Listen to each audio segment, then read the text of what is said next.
Well. Clemson Tiger fans, college football fans, welcome back to our final preview of this season. We are going to be previewing the Clemson versus Tennessee Orange Bowl here tonight. That game will take place tomorrow night at 8 p.m. sharp on ESPN. We are looking forward to it. A huge matchup between two big brands in college football. The stakes couldn't be any higher, unless, of course, it was the playoffs. But it wasn't in the cards for either of these teams this season. So we are in the Orange Bowl. Excited to be there. Can't wait to get into it with my boy Jordan Bowman and all of you guys in the comment section. So thank you for getting in. Thank you for joining us. Go ahead and get your comments in. We'll be interacting with you guys throughout the stream like we normally do on all our live shows. Okay? With that said, this is a live video, guys. So if you could hit that like button for us, helps us out, especially with the live videos. And if you are not subscribed to the channel, please do so. We're trying to grow this channel as much as we can, and that will include this offseason.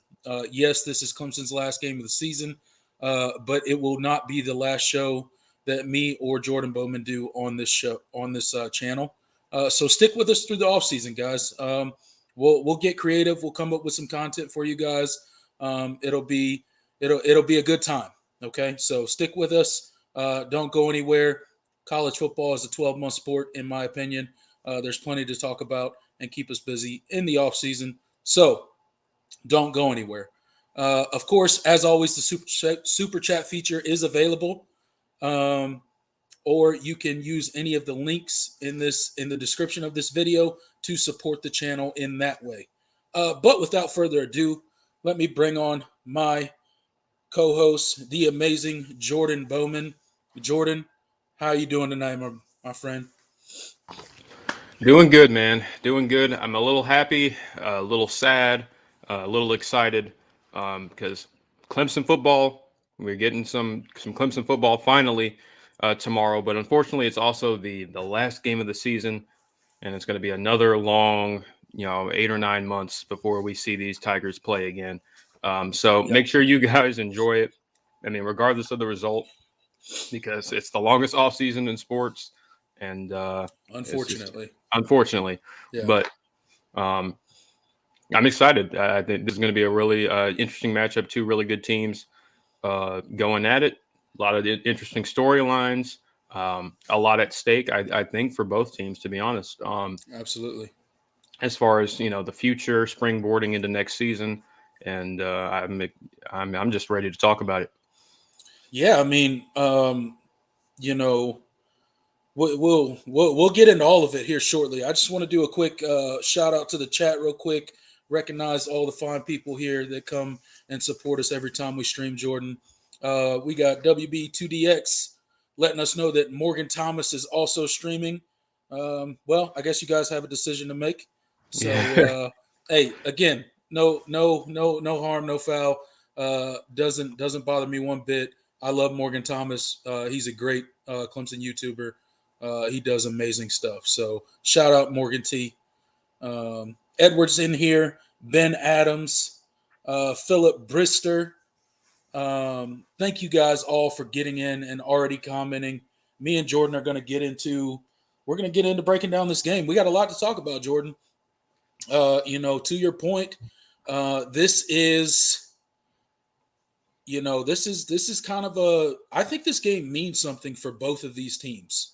You hear the term meaningless bowl games thrown around a lot, especially in the age of the college football playoff, right? Every other bowl game that doesn't include a college football playoff semifinal is a quote unquote meaningless bowl game, right? Well, I don't think that's the case for this particular game. And I think there's a couple reasons for that. Clemson has obviously made the switch at quarterback that many have wanted them to make for a long time. And you're going to kind of see a preview of next year, if you will, right? We're literally going to lose two people off of the offense. that will play in this game, and that's Davis Allen and Jordan McFadden, our left tackle, right? Other than that, this is Clemson's offense next season. So it's a chance for them to get extra reps, extra practice, really start to settle in and gel as an offense. And I think that's important. And as far as the defense goes, um, to be determined who we lose from the defense at this point. I'm sure we'll get into all of the coy kind of responses that a lot of our defensive players are putting out there. Are they trolling the Clemson fans? Are they just playing the game? I don't know. We'll get into it. But also for Tennessee, this is, they're missing a lot of, they're missing two of their best wide receivers in this game. And I don't think, are any of those dudes coming back next year? I know Jalen Hyatt's No. not. I don't know about Nope. the other one's not coming back. Yeah, Cedric Tillman and Jalen Hyatt are going to the NFL draft, and Right. obviously Hendon Hooker is out with Yeah, injury. Hendon Hooker's out with injury, so they're missing a massive portion of that offense. But I think this game still means something to the rest of that wide receiving core, right? These are the dudes for them next year that will be playing. There won't be a Hendon Hooker next year. Or not a Hendon Hooker, excuse me, a Jalen Hyatt next year, right? So those 1,300 yards that he had receiving, those are gone now. So now it's time for you to see your guys step up and really see what you got. So I think it's really important in that sense for this Orange Bowl game. And I think both teams should be motivated and really want to come out and put their best foot forward in this Orange Bowl. What do you think? Yeah, I'm with you. I think this is a massive game for both of these programs, and I think it's going to really give us an indicator because, again, Clemson is not losing a ton off this offense. Obviously, McFadden's gone, Allen's gone, but a lot of this offense is the guys that Clemson is going to have to rely on for a lot of their production next season, and seeing what they look like with a new quarterback under center, I think it's going to help us, help Clemson springboard into next season. And for Tennessee, I mean, Joe Milton is, certainly going to be in the conversation to be the starter next season. I know they're bringing in Nico Iamaleava, the 5-star freshman quarterback. That'll be a really interesting battle. Maybe maybe Tennessee also looks into the portal for help. But I think a lot of the receivers are going to be back. Hyatt and Tillman are gone, but the receivers you're going to see in this game, Brew McCoy, I think, is going to be back and probably going to be one of their big contributors tomorrow and next season. So it's going to be huge for both teams because you get that preview and obviously I still think I have a lot of respect for the Orange Bowl for a lot of these New Year's Six games. Yeah. I mean, the Orange Bowl is a very prestigious bowl game. It always has been, and winning it is something to be proud of. I know both of these teams had playoff aspirations, but I think coming out with a win tomorrow for either of these teams, these programs, is going to be something to hang their hat on and help them in the offseason going into next season. It's a good recruiting tool. All of that. Absolutely. These two programs recruit a lot of the same areas, and so they kind of recruit in that same range. So it's there's a lot of key aspects of the game that I think both programs could stand to benefit with a win tomorrow night. Yeah, absolutely. And I'm with you. These to me, and we're just fans, so take our opinion with a grain of salt, if you will. But I still do think New Year's Six bowl games mean a whole lot. It was games like this, like that we're about to play right now. If you go back to when we played that big bowl game against LSU, or we played that big bowl game against Ohio State, those are games, and I know it was a different time in college football and all that kind of stuff, but those were games that really started putting Clemson's program on the map. And I know maybe in a national sense, they don't exactly mean what they used to, but to me, they're still very important games, and they can be springboards to get you into the next season, right? To really set the tone for the next season, especially if you're not, losing a whole bunch of guys. it can really show you a preview, especially with our opt-outs, which I don't like opt-outs, but it can really give you a preview for, what's to come in the next season and get a head start on spring. So I think these games are super important. And I look forward to, I think it's going to be a good game tomorrow night. I think it's going to be a good game.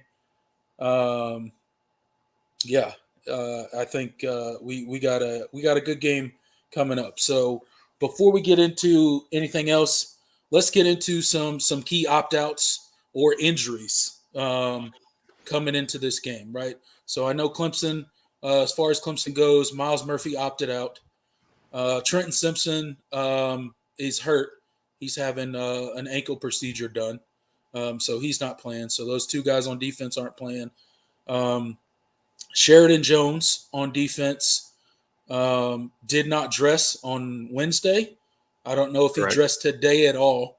Dabo Sweeney was asked about it and really didn't give an answer. He just said it would be close. So basically a game time decision for Sheridan Jones. I guess he's dealing with some sort of hip flexor issue. So, again, short, struggling with injuries in the secondary, which has kind of been a theme for Clemson's defense the entire season. But I think we got some guys that could step up. We've had some guys play significant time this season. So, although that's not a good thing, I would much rather Sheridan Jones be ready to go. I do think it's something that Clemson could overcome. And then let's see, who else do we have sitting out? Is that it for Clemson? I think everybody else is playing, right? As far as I know. As Do we have any as, injuries? as far as I know, I mean, obviously you had the guys that were out, beforehand. Kobe Pace is in the transfer portal, and obviously Bo Collins is out. But the guys that I don't think any Yeah. new injuries. Other than our transfers, yeah, guys that are still currently on the team. I think that's all that's aren't available to play. And then Tennessee side, obviously, we've already talked about their opt-outs on the offensive side of the ball, and then Hendon Hooker, obviously, with his torn ACL, he obviously cannot play. Are they missing anyone on their defensive side of the ball? Do you know? I do not know. I can look it up Okay. real quick, but I don't. I haven't heard anything. They don't. I They haven't. certainly don't have any. They don't have any opt outs that I know of. They may be banged up in some areas. I'd have to check that. But I think Excuse me. both sides. Clemson's offensively it should be pretty much ready to go, and I think the Vols defensively it should be pretty much ready to go. And no major losses that I know of. Yeah, about as healthy as we can get right now, minus a few people here and there, right? So, all right, so let's jump into the matchup, Jordan. Let's talk about, well, first and foremost, let's talk about this Tennessee offense. Okay, we've talked about the opt outs that they have, and the massive, I guess, portion of their offense that they will be missing in this game. But I think with that said, make no mistake about it, this is still a very explosive and dangerous offense to go up against. So Clemson's defense got their work cut out for them. Joe Milton, although has had his struggles in college football, I think everybody knows it. But he's got a cannon of an arm, and if he ever was to get hot, he could really burn you, right? And Clemson, Tennessee does have some bigger receivers with some size that Clemson has struggled with at certain points in this season. Kind of in the Wake Forest game and stuff like that. That could give Clemson secondary problems, especially with Sheridan Jones being out. We're kind of shorthanded in the back end a little bit. So what kind of attack do you see coming from Tennessee, seeing as how, we saw them lose to South Carolina, right? And then, Hendon Hooker went out in that game. Joe Milton came in. They played, what was it, Vanderbilt the next year or the next game. Blew Vanderbilt out, by the way, completely blew them out like 50 something to nothing. But that was mainly leaning on the running game. And I don't know if that's a sustainable game plan going against a defense like Clemson with a front seven that is as stout as Clemson's defensive front seven is. They're pretty stingy against the run for the most part, if you take away the Notre Dame game, obviously. But every other game this season, they've been pretty stout on the defending against the run. Yes, we're missing a Miles Murphy. Yes, we're missing a Trenton Simpson. But I think we have some. I'm not saying there's no drop off there. Obviously, there is. But I think we have some adequate talent to step in for those guys. So, how do you see that kind of dynamic going between the Tennessee offensive approach and then obviously our defense as well? Yeah, you mentioned the Vanderbilt game where Tennessee basically leaned on the run. I think Joe Milton was 11 for 21. Didn't I don't even 11 think he for got to 21. two. Don't even No, think he he got to he 200 passing yards in that he game. had like 170 something passing yards, I think, but they had 360 rushing yards. Yeah, So just yeah, yeah, the pretty dominant performance on the ground, and I think that's been a really underrated aspect of this Tennessee offense. People talk about Hendon Hooker and how explosive that passing offense was all season. Throughout the season, they've really ran the ball well, and I think Josh Heupel's offense really is at its best when they're running the ball consistently, and it's a scheme that allows them to be opportunistic in the run game, and I think that's something that they're going to have to lean on. Um, I know Clemson has been really stout against the run this season, but I think Tennessee has to. I think they have to run the ball, and at least attempt, try against this Clemson defense because you need to force them to stay honest. So if I'm and there have been some occasions this season where Clemson has not been great against the run. Florida State and Notre Dame come to mind. true. Yep. Um, and so I think running the ball first and foremost is going to be key for this Tennessee offense, and I think that's what they're going to build a lot of their game plan around. I think you have to take shots still. I mean, Joe Milton has a hell of an arm. He can like 70 yards, I mean, flat-footed he's basically. honestly he probably has the strongest arm in college football. It's up I'm there. sure. I'm sure DJU could probably give him a run for his money. Those two dudes could probably battle it out. I'm sure there's a couple others that their names aren't coming to my mind, but gigantic arm. Absolutely can sling it. Yeah, and so obviously Joe Milton's arm is tremendous. He's obviously his issues have been with accuracy, and that's kind of the thing that Hendon Hooker did really well is he was so incredibly good this year. I don't think he has quite the arm Milton does, but he has enough of an arm to make all the throws, and he also just has a really great understanding of putting touch on the football, really accurate. And puts the ball right where only his receiver can get it, and that's something that made this Tennessee offense so good this year. And not having that is huge because if you have a guy that's making the perfect throw, there's no defense you can call to stop it. Right. Yeah. It's just perfect throw. Yeah.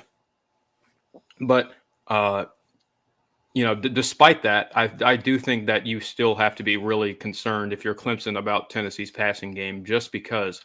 Oh yeah. I think they still have some talent at receiver. For And sure. the funny thing is that despite Jalen Hyatt and Cedric Tillman not playing in this game, Tennessee has the top three receivers in this game as far as production is concerned, which speaks a lot of about Tennessee's how explosive and good that Tennessee's been in the passing game, but also how relatively pedestrian Clemson's passing offense has been. That's pretty incredible. But that's kind of a sad stat right there. It is a sad stat for us Clemson fans. That's yeah. a little hard to hear.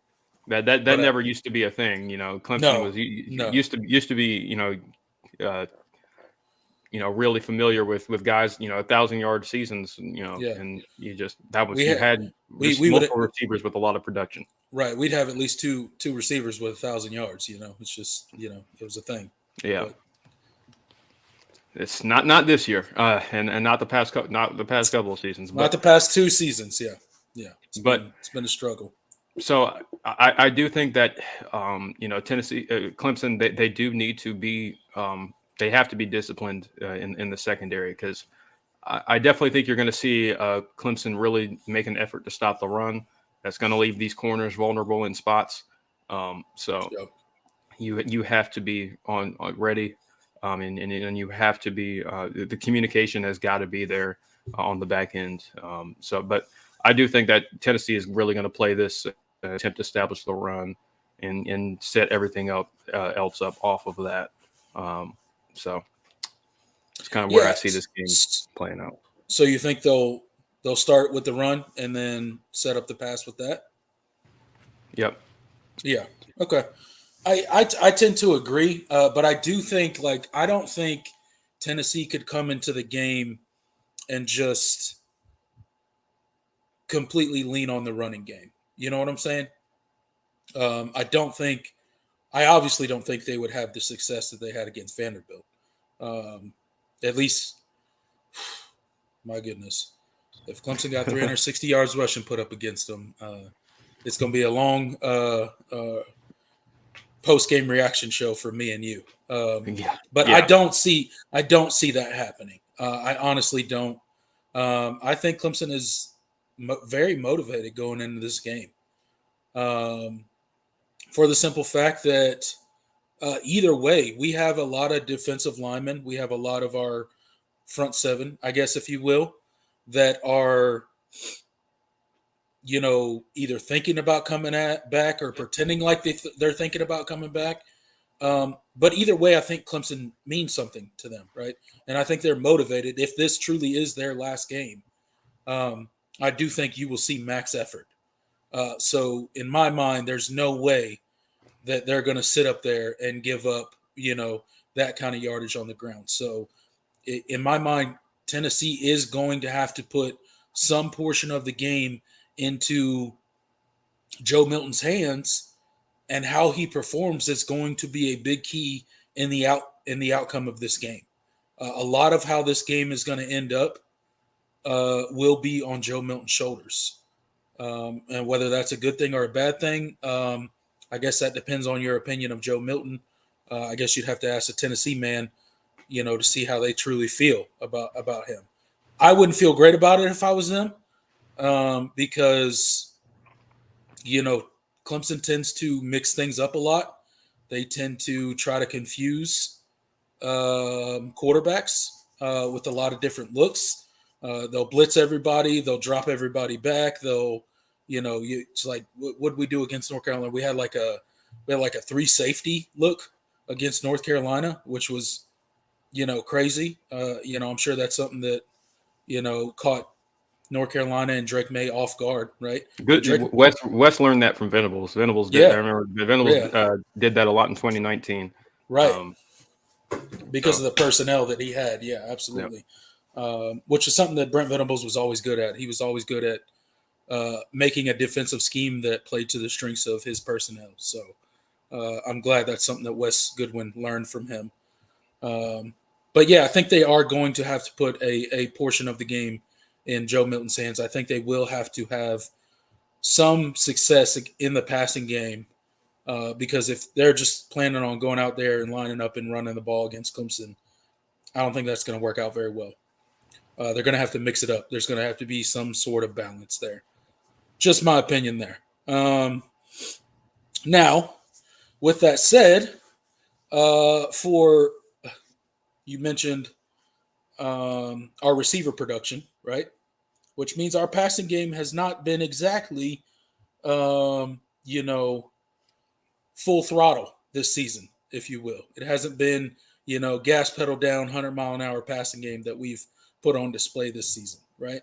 So, talking about Clemson's offensive approach heading into the game.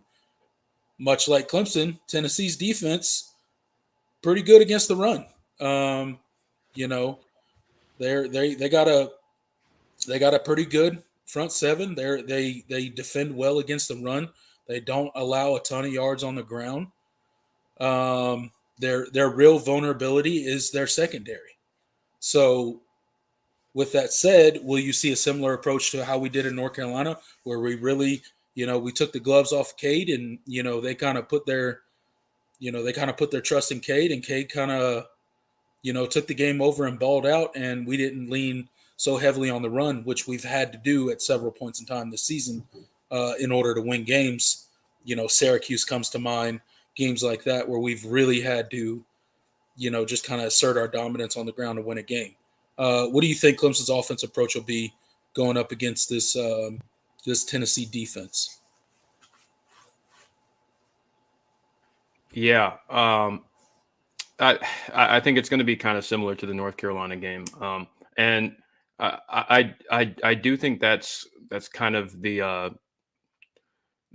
that's kind of the game plan, and that's kind of what you saw against North Carolina was they really allowed Cade to just kind of sling it, and I think you're going to see, I mean, a lot of quick passing game. I think that's always been a part of Clemson's offense. Um, so I definitely think you're going to see a lot of screens, some plays that aren't necessarily run plays, but kind of extensions of the run. Um, but I think you still have to try to run it, but and Tennessee is a real, like you said, Tennessee does a really good job, and they're really disruptive up front. But yeah, I do think Clemson is going to have to take their shots in this game. I think the receivers are going to have to have a really nice game. And Cade, I think Cade needs to make the layups and be accurate. I think that's what he did really well against North Carolina, was he made the layup. I mean, he had he had a couple nice deep passes to Cole Turner, but other than that, it was really just getting the ball out quickly, and putting it in a place where his receivers had opportunities to make plays after the catch. And I think that's going to be a really big stat in this game for both teams. Whoever wins the run after catch battle is in terms of yardage, I think that's going to be huge. Because I think both teams are want to get the ball out of their quarterback's hands quickly, because it's you don't want either one of them really sitting back there and for too long. Yeah. Especially if you're not protection isn't there. So yeah, for Cade, I think it's being accurate and giving his receivers chances to make plays after the catch, and take your shots when you take your shots when they present themselves. Ball to the tight ends and as well. And I think that's kind of how you. I think that's how you play it. Just be multiple and quick with your passing game, and I think it'll allow some opportunities in the run game, force kind of Tennessee to play off a little bit. Yeah, absolutely. Yeah, and I think Cade, you saw Cade in the ACC championship game against North Carolina, and he made those plays, right? He delivered the ball on time, and he delivered it in the right spot. He was very accurate. He looked very comfortable back there, and I think that'll be important. Like you said, you mentioned the quick passing game. I think that's important early. It's probably important for Tennessee early too, right? To get Joe Milton comfortable, get him, a couple easy throws quick. Get these quarterbacks settled down, and that's what I think Clemson's approach should and needs to be. And then, but I don't think don't go completely pass heavy and abandon the run. We do still have Will Shipley and Phil Maffa in the backfield, so let's not forget about those two absolute stars that are in the backfield. You start loosening up that box a little bit. Time to go let those two running backs eat a little bit, right? So I hope that Clemson can keep that balance. In the past, they've not been good at doing that, right? We've seen Clemson where they just go full pass, and it seems like they completely forget about the run. So I don't want to see that happen at all in this game. And then, like you say, our big dudes, right? Our Davis Allen, our Jake Brenningstool, right? Get those guys involved. They are massive human beings that can really run good routes, and they're matchup nightmares for defenses. And Clemson needs to start utilizing those guys more. I mean, Davis Allen, he's gone after this game. He's entering the NFL draft. He got engaged to his fiance. So shout out to him. Congratulations on the next chapter of his life. But we still got a guy like Jake Brennan still coming back next year, right?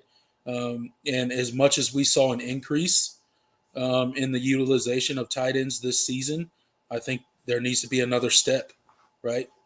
Um, those guys are weapons. Those guys are threats, and I think they bring a different aspect to your offense that can really give a defense a lot of trouble. And attack in the middle of the field again. Um, you know, we've been talking about that all season though. So, um, yeah, I mean that's kind of the approach that I take on offense for both the teams.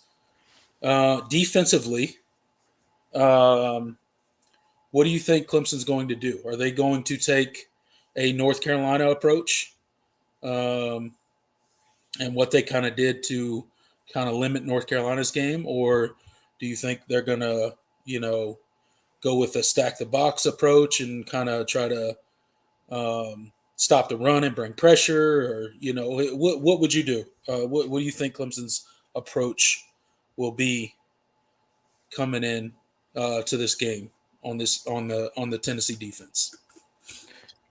Yeah, I think Or Clemson is. excuse me, the Tennessee offense. My bad. I got you. Yeah, no, Yeah, I think Clemson is definitely going to. I think you can afford to be a little bit more aggressive than you were in the North Carolina game. Clemson in the ACC championship game, they were not going to allow North Carolina to hit big plays, and really give them that opportunity. They really shored up in the red zone, and made their stops that way, right. because you knew you were facing a quarterback that would absolutely Yeah, destroy you, and had shown it multiple times throughout the year that absolutely. he could destroy you through the air. I don't feel that way with Joe Milton. I don't think he's nearly as accurate. I mean, he's got a great. We already said he's got a great arm Yeah, strength and all that. yeah. But He could throw the ball out of the stadium, yeah, but but I think forcing. I think putting some pressure on Milton. I don't. He's also not really the same kind of threat with his legs either. So I think that's right. an aspect you don't. You have to worry about a little bit less as well. I think the biggest thing is forcing Joe Milton to be accurate. I think that means not allowing easy throws. I think you're going to see a little bit more press coverage Yep, at times with Clemson's receivers. I'm sorry, corners.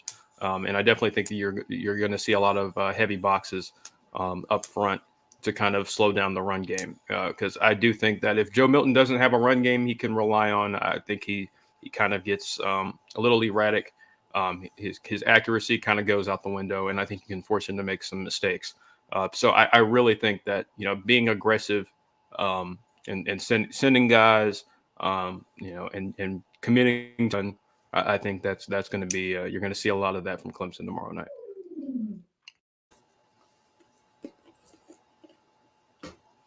excuse me. Sorry, still got a cough, guys. I've been a little under the weather for the past couple of days, so I feel that like under 20 degrees. This yeah, it was I like know, under right? 20 degrees last weekend, so everybody's It's getting sick. crazy. It's crazy, and I rarely ever get sick. So, and I'm not like sick. It's just like this cough, just it's driving me crazy. But yeah, to your point, I think you made a lot of sense there with what Clemson should do, because I do think that we have grown on our back end of our defense, right? I think we can afford to probably play a little bit of press coverage, kind of put some of our guys on a little bit of an island. Um, because one, I mean, let's face it, they're missing their two most dynamic receivers, right?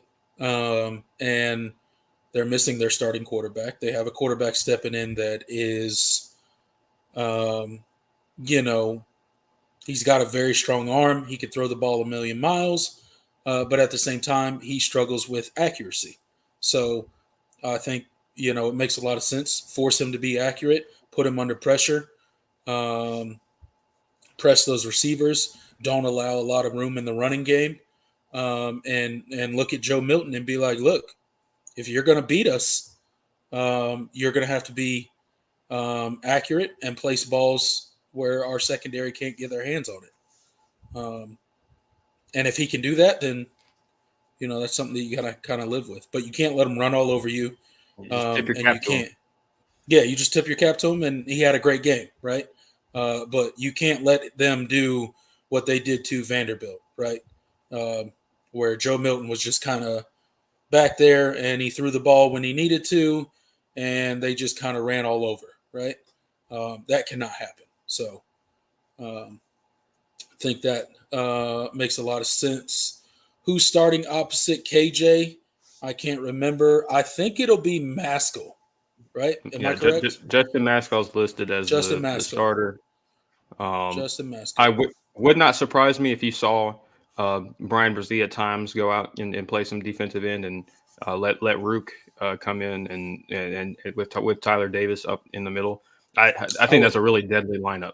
I would You love saw to that see from that the ACC championship combination, game. bro. I mean, KJ, Brian Brzee on the edges, and then you got Tyler Davis and Rook in the middle. Man, sounds like we should have been doing that all year. Well, yeah. I mean, obviously Brzee has had his availability issues, but Yeah, obviously. Yeah, obviously. but he was really good when he was out at defensive end in the ACC championship game. I think I'm trying to tell you, man. he was the highest graded player in all of championship weekend, according to PFF. Like he was that good. I think every time, and small sample size, right? But every time he lined up at defensive end, he affected the play. Like every time I noticed Brian line up outside, he affected the play in some way. Drake may get rid of it early, or whatever the case may be. But yeah, Maskell will start opposite of KJ Henry, I'm sure. But I would like to see, like to your point, I would like to see Brzee get out there a little bit. Bowl update: Oklahoma 17, FSU 11, 8:18 left in the third quarter. Yeah, I have it on my TV right now. I cannot believe that Florida State is losing this game right now. Yeah, I honestly thought Florida State was about to blow out OSU or OU. You're not the only one. I don't even understand what's happening right now.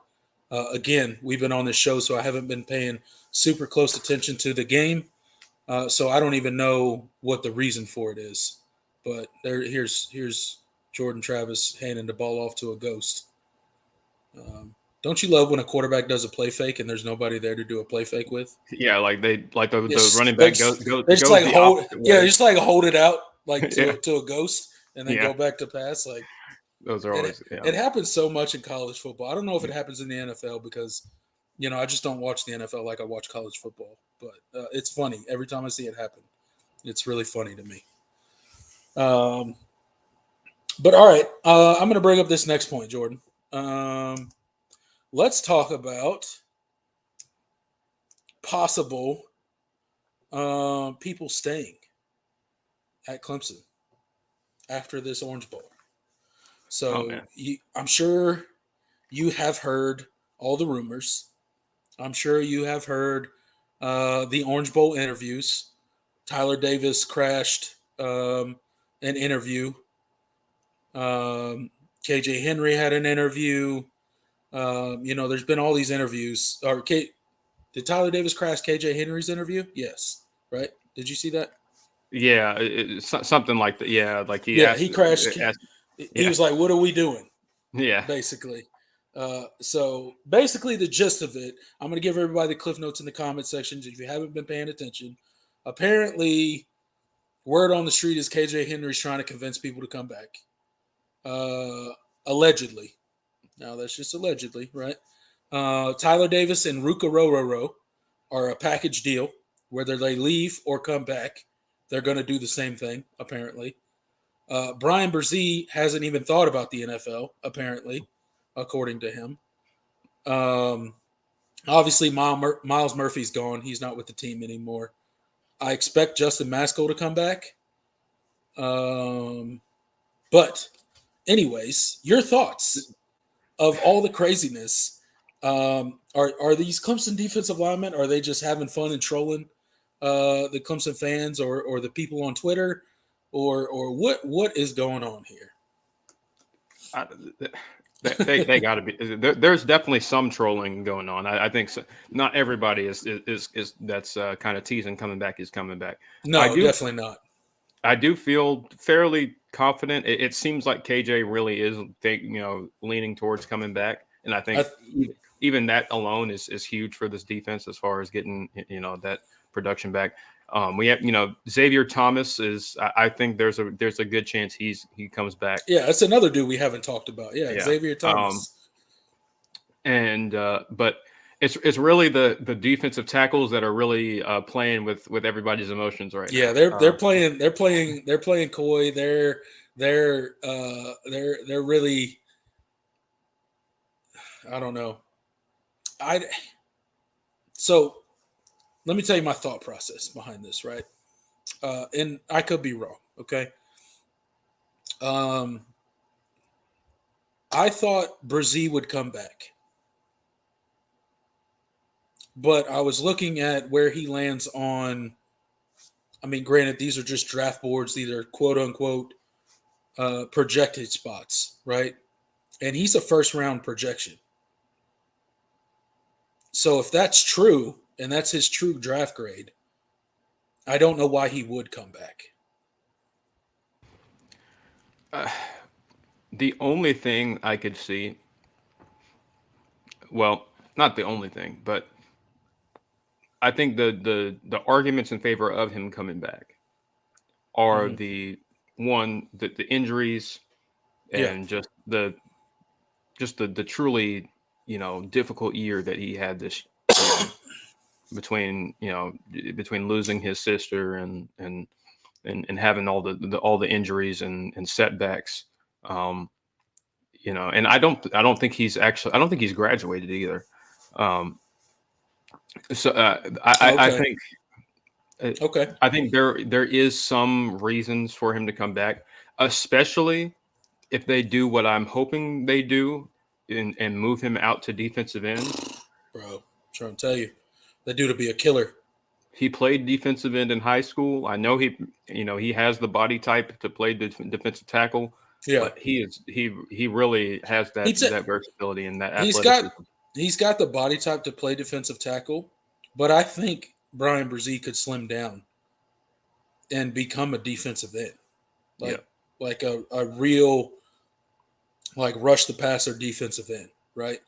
And I know he gained some weight with the kidney infection and all the health issues that he had this season, and obviously he wasn't mentally, probably in the right place for a majority of the season, dealing with all the stuff with his sister. So I could see all that, and I didn't know that he hadn't graduated. So there is something to be said for that. Um, I think that's important. So maybe that makes me change my mind a little bit. I don't know where Tyler Davis is. I think he was projected somewhere around like the third round or something like that. third or fourth. Yeah, third and mid. Yeah, I've seen third and fourth. You Yeah, typically. mid third to fourth round, somewhere in there. I'm sure Rook is not going to be higher than him, so he'd be below that. So I don't honestly. I'm trying to rationalize things. They can't be rationalized. These dudes are going to make their decision, and that's just going to be it is what it is. And I won't fault a single one of them for making their decision. I never would. I, They're playing in the bowl game. They played through a season. They can go to the NFL if they want to. If they feel like that's in their best interest, I'll fully support them and I'll root them.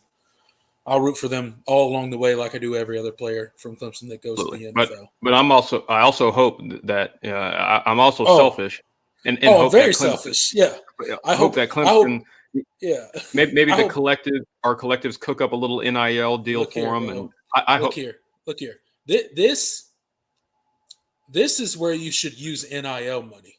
Yeah, You know what I'm saying? Like this is where NIL money can make the difference in you making, being a good team next year and possibly making a championship run, right?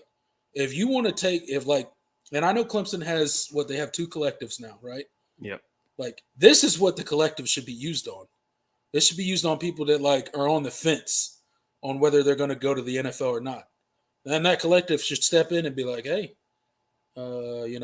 if you come back for another year of school, we'll give you X amount of, we'll give you this NIL deal worth X amount of dollars, right? Why not? Those are proven dudes. Those are the dudes you should be paying money to. Right. Like these dudes have proven that they are key contributors to your program. Like they are guys that can take you to where you want to go, which is the college football playoffs and the national title.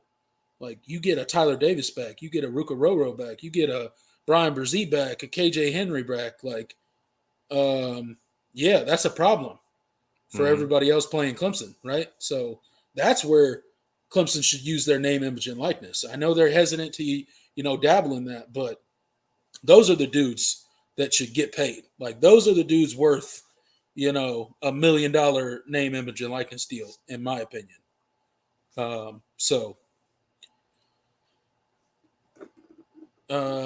Rook, let's see, Big Mick got a comment in here. Rook needs to come back, only has 2 years of high school football. Brzee come back for his degree. Those other old guys need to go. I don't know. I wouldn't. I'll take KJ Henry back in a minute. Yeah, I don't care. if KJ and XT come back, I don't. That's fine with me. I'm down. They can come back. They can all come back. Honestly. Yeah. Rook if they want, Rook can come back. Murphy, you don't necessarily. You haven't done anything. Yeah, yet. Murphy. Well, I don't know about Murphy. If he submitted the paperwork, then it's over. Yeah, but, I don't know about Murphy. But if Murphy ever changes his mind, if he hasn't put that's obviously. Come on back to the Tigers, Murphy. Yeah.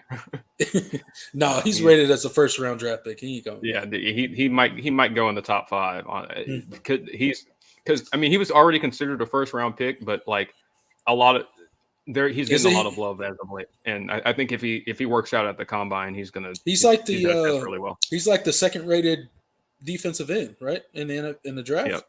Yeah, yep. So I think he might be the number 1. He might be the number 1. Yeah, he might be number 1. I know he's number 1 or number 2.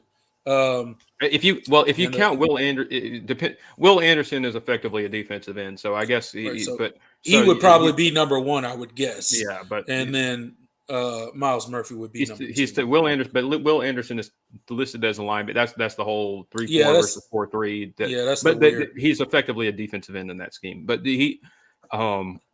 which is why I think they need to update the terminology some. Because it's kind of confusing trying to differentiate, but I guess edge is just, if you want to classify edge, then I think, Murphy is probably the number 2 edge, Will Anderson. But I think Murphy's going to test really well at the combine, and I could definitely see him being a top 5 pick. So be tough to pass that kind of money up. For sure. I wouldn't. D-Rock Irish, thanks for stopping in, brother. Appreciate you. Is it NIL or pay for play? Big difference. In today's college football, is there a difference? It's kind of the same thing. Yeah.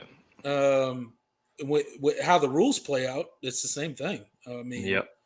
Any booster or anyone, minus the school itself, can pay a player any amount of money to come to a school, and that's completely legal right now. So NIL and pay for it's not legal, but they can. Well, it's not technically legal, but they can enforce it. There's no penalty for it, so it's kind of one and the same until the NCAA, which they'll never have any power anymore ever. I think their power's gone forever. Yeah. So until college football comes up with a new governing body, I guess. It's just NIL is just the wild, wild west, man. You can kind of do whatever you want, really. It's kind of the truth of it. Yep. John Sarin says, "What rules? If they aren't enforcing, there are not rules." Yes, that's the point. The NCAA has lost all power. So, if no one's there to punish you, then, it is what it is, honestly. Unfortunately, I don't want pay for playing college football. I don't want college football to become the NFL. But Yeah, right. if bringing a couple defensive linemen back is legal for Clemson to do, and we can give them a nice little name, image, and likeness deal to sweeten the deal, hey, I'm okay with it. Those dudes have earned that money, in my opinion. They've more than earned it. So Yeah. give those dudes whatever name, image, and likeness you got to get them to come back for another season.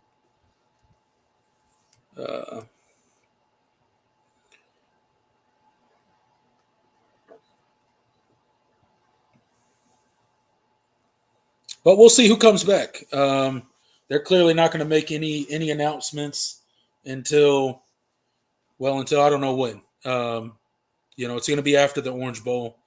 Yeah. I'm assuming it'll be in the a couple weeks to follow the Orange Bowl. I don't know what's the deadline for NFL decisions. Do you know? It's it's not anytime soon, I don't think. Well, I think it's like probably mid-January, something like that. So there's still a lot of time for those to be made. So Yeah. um, And when is the Senior Bowl? good question. I don't remember. Because if you go to the I Senior think it's Bowl, in. if you go to the Senior Bowl, you're leaving, right? I mean, Yeah. Um. What? I man, someone help me out. I'm sure someone in the chat knows. I don't remember. I think it's usually in February. I think it's in February. Guys in the chat, Senior Bowl in February.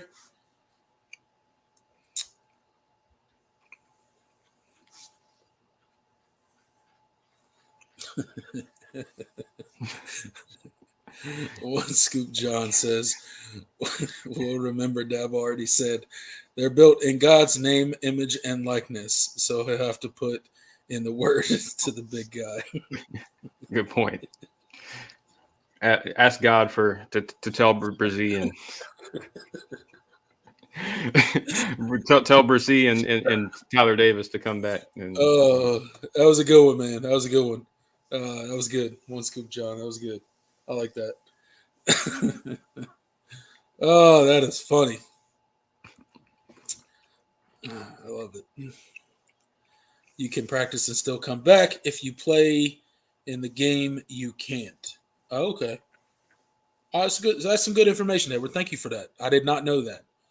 I did not know that. So thank you for that. So you can go to the Senior Bowl practice, but if you play in the game, you're done. Which makes sense, I guess. February 4th is Senior Bowl. nailed it. Says D Rock. February 4th. February 4th is the Senior Bowl. So we will know within the next month who is coming back and who is not coming back. So that'll be an interesting conversation for another day, I guess. All right. Let's see. You want to talk the spread? Might as well. Hold up.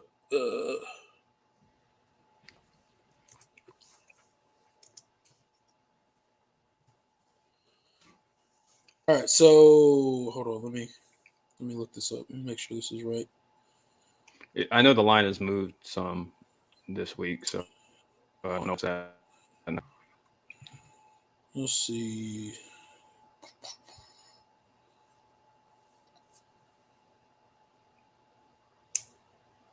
So this is according to, I'm pulling this off the ESPN website, guys. So this is what they're saying right now. I'm sure there's other numbers out there. I'm sure there's other over-unders out there and all that kind of stuff. But we are just going to go with the Pick Center on ESPN. So spread is Clemson -6. Over under is 63.5. And interestingly enough, according to ESPN's analytics and matchup predictor, Tennessee has a 57% chance of winning the game. That's odd. But that's according to ESPN's analytics. This is the current spread. Jordan, you got any other numbers out there for anybody else reporting? I've seen some 5.5. I think I've that's kind of the industry consensus. I know. I think ESPN uses Caesars, so I think maybe Caesars has it at 5. I thought it had gone down to like. But I yeah, thought it's I either thought it 5.5. Yeah, I thought it had gone down to like 4.5 or something like that. At least I heard that from somebody else. Well, that's possible too. I hadn't looked it up, but There are. what's your thoughts on the spread though? Well, if we're talking Clemson -6, this is going to be this is an interesting game because I think this line is kind of a we don't really know either of the without with different quarterbacks and some of the guys that aren't playing in this game. Right. Because if you look, FPI, ESPN, they say that Tennessee has a 57% chance, but that's with Hendon Hooker, and that's their power rating, with Hooker and Hyatt and Tillman, playing. So it's really, Right. really interesting, and also in the same coin, Clemson, it's also factoring Clemson with DJ under center. So it's really hard to power rate either of these teams. This line just tells me it's like, oh, we'll lean towards Clemson. Yeah. But this is a game that they don't necessarily have a great feel for. I wouldn't touch the spread. I would pick, but I'll say Clemson covers. But I wouldn't bet the spread. I wouldn't touch the spread. I do think this game goes under. I don't think either offense is going to, necessarily. I don't expect either. Yeah, they got to explode. they got the over under at 63.5. Yeah, that's a lot of points. That's a lot of points. That's a lot of points. So I'd lean towards under. I think Tennessee will get some. Oh my God! Florida State interception. Jeez. Oh boy! That was a terrible throw. That was a terrible throw, Jordan Travis. What are you doing? What are you doing? I don't know what he's doing. Heisman. Trying to lose a game is what he's doing. He's winning the Heisman though. Yeah, of course. Yeah. But I say Clemson covers. I'm feeling the under on the point total. I don't expect either team to put up a ton of points in this game. When I was on with Will and D earlier on the Young Gun show, I said my final score prediction was 33-24. So that's what a 57 point. So about a touchdown less than the point total. So I think both teams will will have some success at times, but I don't think it's going to be a one of those shootout type games, and I don't think either team is going to be super successful. I would go under as well. Let's see my score prediction. I'll go 35-21. Clemson. 35-21. Same point total, 57. Yeah, 35. That's no 56. Wow, wow. I'm a math guy. Come on. Yeah. You're a math wizard, Jordan. Come on now. We expect more out of you on this show. The math I do these days is in Greek letters. So give me a break. I haven't seen a raw number in that's about a good 3 point. years.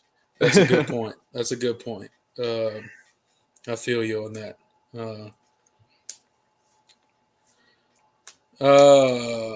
D-Rock Irish says, best of luck to Clemson in your bowl game. Signing off. Great show. Thank you. Hey, thanks for stopping by, D-Rock. Appreciate you. To your Irish as well. Best of luck in your bowl game. Please beat the life out of the Gamecocks. Please, Notre Dame. Please. Please. Just beat them. okay? And don't just beat them. Absolutely demoralize them, okay?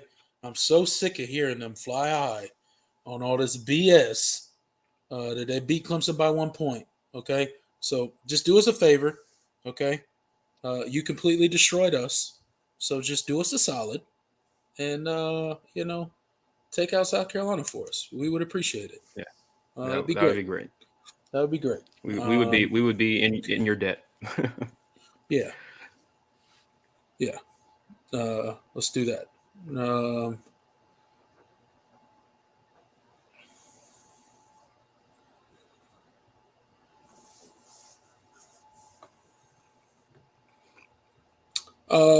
yeah. Let's go Tigers. Absolutely.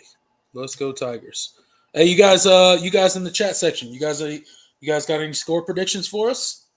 Or are you just Yeah, gonna let drop your you, score predictions as you're well. just gonna let us throw the score predictions out here? Yeah, so we're going to be the ones Yeah, to have to yeah. fix That the way music if we're wrong. that way they can come on in the post game reaction and come laugh at us. Yeah. No, Yeah, no, no, no, or no, no, say no, that no, no. I knew this was going to happen. Yeah, I knew that. Yeah, no, no, no, no, no. Put it in the chat. Put it in the chat. So my next question is, What you got? and I want to get your thoughts on this. Okay. Who needs this win more?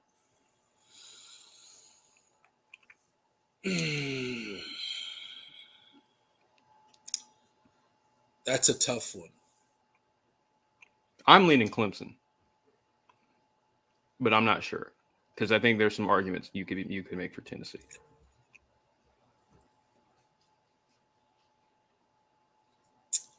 I'm gonna say Clemson, and here's why. Because I think this is important for Clemson for a couple reasons. We are starting a new chapter in Clemson football. We have a new quarterback at the helm, and everybody, whether a Clemson fan wants to admit it or not, every Clemson fan right now is singing Cage praises, but deep down in their mind, they're worried. They're worried. And you know why I'm saying that. You know exactly why I'm saying that. Because we've seen this before, right? We just got rid of a quarterback or benched a quarterback or a quarterback left. Whatever. DJU, we thought he was going to be just fine, right? Yes, we knew we were losing an all-time talent in Trevor Lawrence, and anybody who told you that there wasn't going to be some sort of drop-off at quarterback, they were just crazy, right? But we thought we were in really good hands, right? And as much as I like Cade, as much as I think he is going to be an absolute superstar, which I do. So all the Clemson fans in here and everybody who will hear this later on replay, hear me first. I think Cade is going to be an absolute superstar at Clemson. I think Cade is going to take us back to the heights that Clemson football was. But I'm worried because I saw DJU play absolutely lights out in 2 games. I mean, the man nearly threw for 1,000 yards in 2 games. And then you just saw the 2 seasons that he followed up with. So I'm excited, but I think this game means a lot because I need to see it again. Because yes, it was against North Carolina. And yes, North Carolina's defense is not good. I'll be the first one to tell you because I spent all season on this channel saying that every bad offense's get right game is against North Carolina. So it would be kind of disingenuous for me to come out here and be like, oh, Clemson's back. Welcome back. We're good to go again.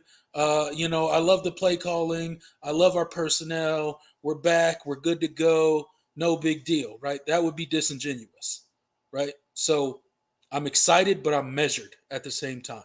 And that's why I think this game is so important for Clemson because we are turning a page as a program right now. We have 2 brand new coordinators that just went through their very first season. Okay. We haven't had that turnover in a long time at Clemson. We've had coaching turnover, but not at the level of offensive defensive coordinator, right? So we're at a turning point in our program. We're at a turning point in college football. College football is changing. Dabo's not so excited about a lot of the changes, right? So we're at a turning point. I think North Carolina was great, but I need to see it again. I need to see it against another defense. I need to see that creative play calling again. I need to see, Clemson play wide open again, right?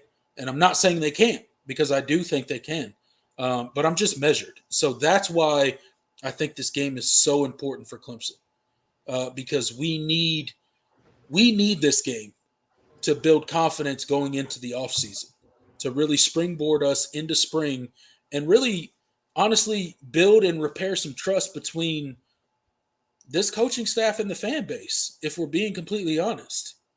There's kind of been a little bit of a back and forth. Dabo's made some comments. The fan base have made their opinions well known, which we always do. So, I just, so for those reasons, I think it's Clemson. But I do think it's important for Tennessee, for all the reasons I stated early on in the video. But I do think, maybe that's just a biased take on my point, but I think it means more for Clemson, because of where we were and kind of the two rough years that we have currently been through. And we're kind of, looking up, right? It's starting to be an uptick. We got this new quarterback and our offense looked great and our defense, played, great. And now we're in this uptick and we need to finish this season strong, especially on a big stage, especially in the Orange Bowl. It means a lot to Clemson football right now, I think. So You just you summed it up really, really well. That was great. Absolutely, and I agree with everything you said. I think Clemson really does need this game. And we talked about it before. Not only is it a springboard into next season, it's also an answer to the two shaky seasons that you've had the last couple of seasons, the last couple of years, and you're absolutely right.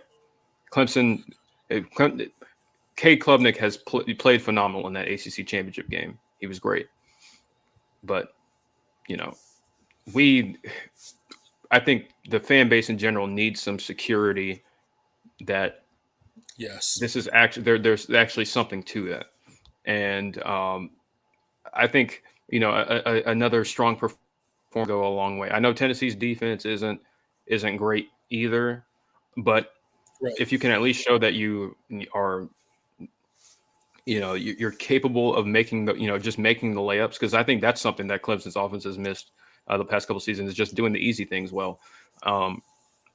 That would go a long way, and it'll definitely mean a lot with all the changes you've gone through, and it'll make you feel a little bit better about this staff and the personnel and the kind of the direction that they're headed in. And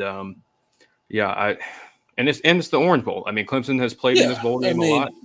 There's a lot of history there. It's the ACC's bowl game, really, when they're not in the playoffs. So it means a lot, and you never want to you don't want to lose that game, because it's important. And so Tennessee, absolutely, they need this game. They're going through changes as well, as far as their personnel is concerned. They're not going to have Hendon Hooker or Hyatt or Tillman next year.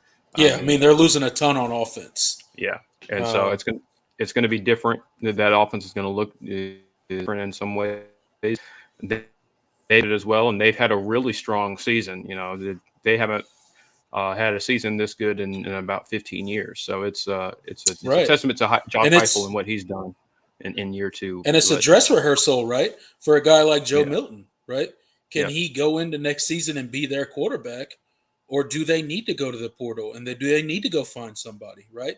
So it's kind of a dress rehearsal for Tennessee's offense as well, which makes it super important to them.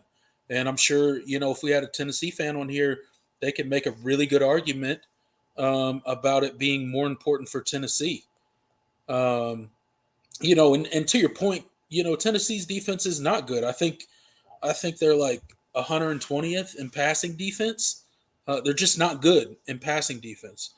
They're much better in rushing defense, but they're not a good passing defense. But at the same time, I just need to see it again, right?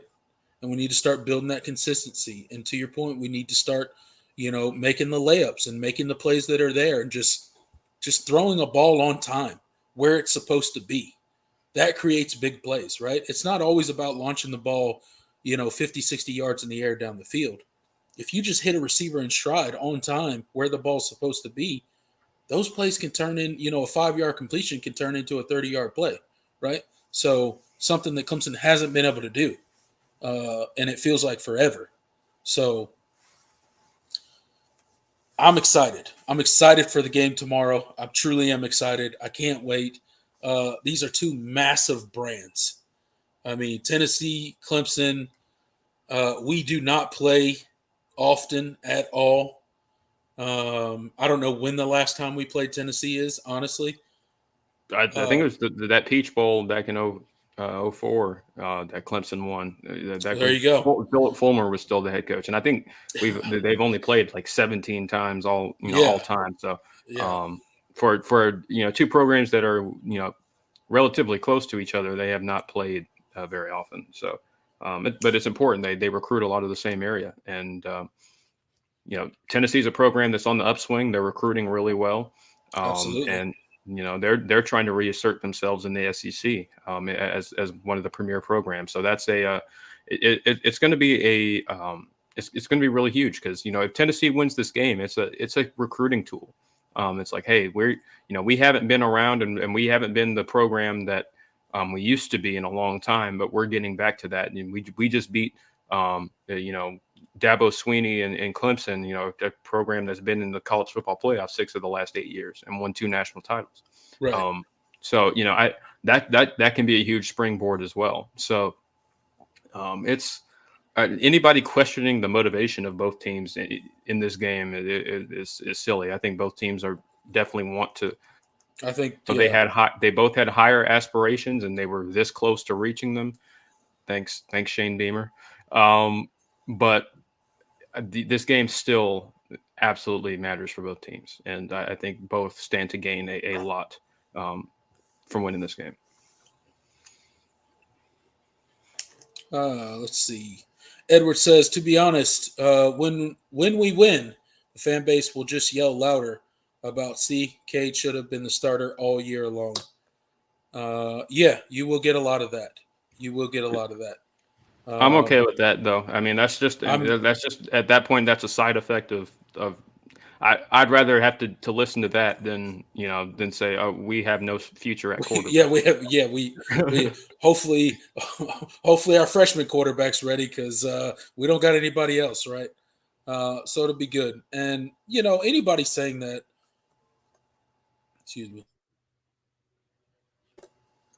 no, he shouldn't have been the starter all year. Do I think he should have came in and took over earlier in the season? Sure.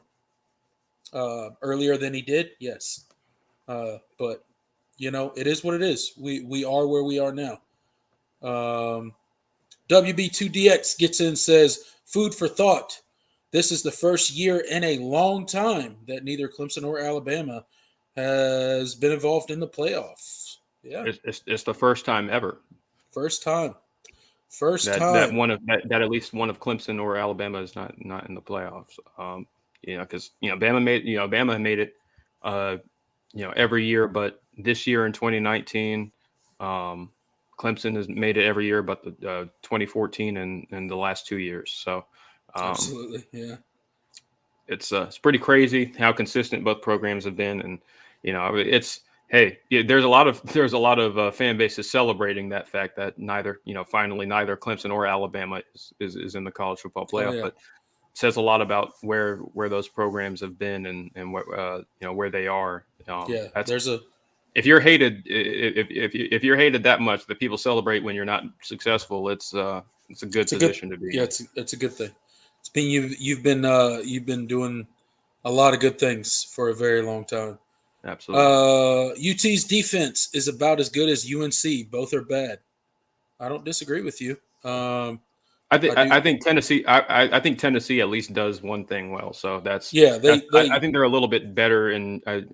I think they're more opportunistic. I think they force more turnovers. yeah, They're not a good defense, but I think they're better I think against the run though. and I think they're better. I think they're better coached and they can present some challenges. I think UNC was just. I think UNC is just flat out and. And I guess to UNC's credit, they did not. Their defense played as good as I've seen them play all year. Last night against Oregon, that was, that was a good Oregon offense. Yeah, they got some stops. They couldn't get it done at the end, but they um, lost in true North Carolina fashion last yeah, night.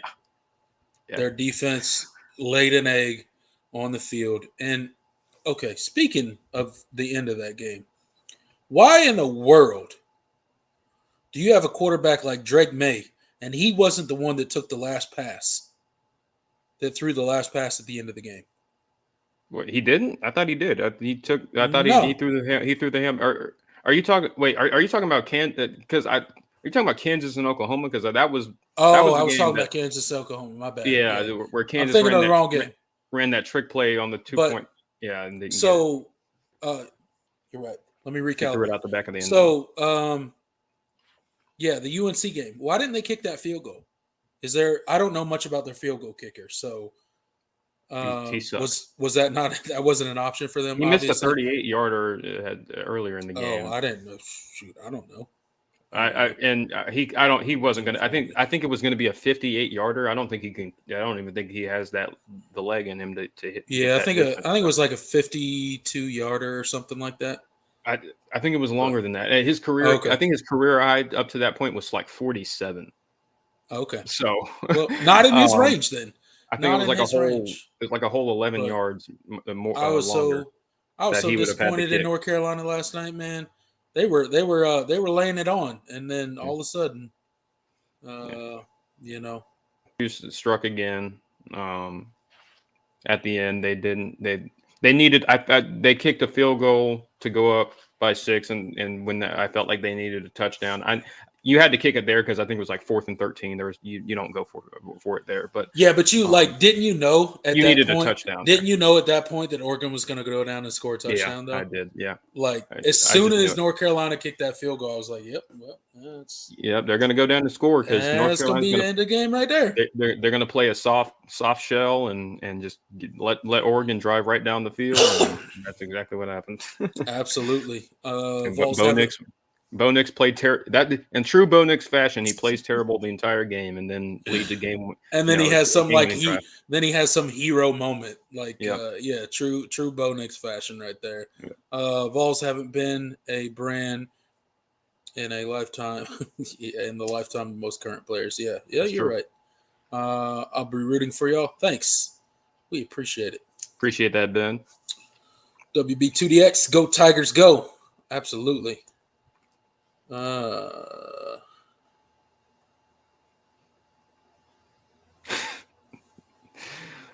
John said our best punter is now in Corvallis.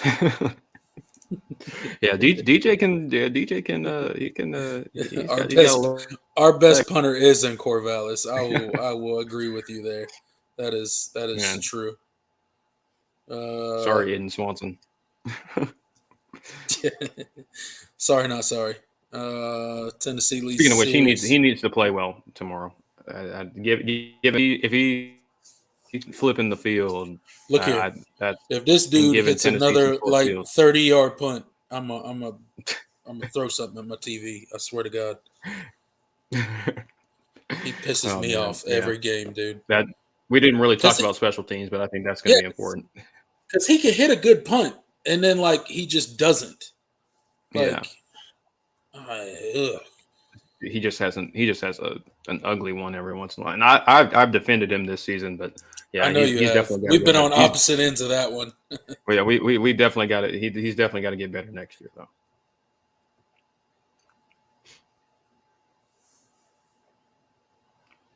All right. Let's see what else we got here.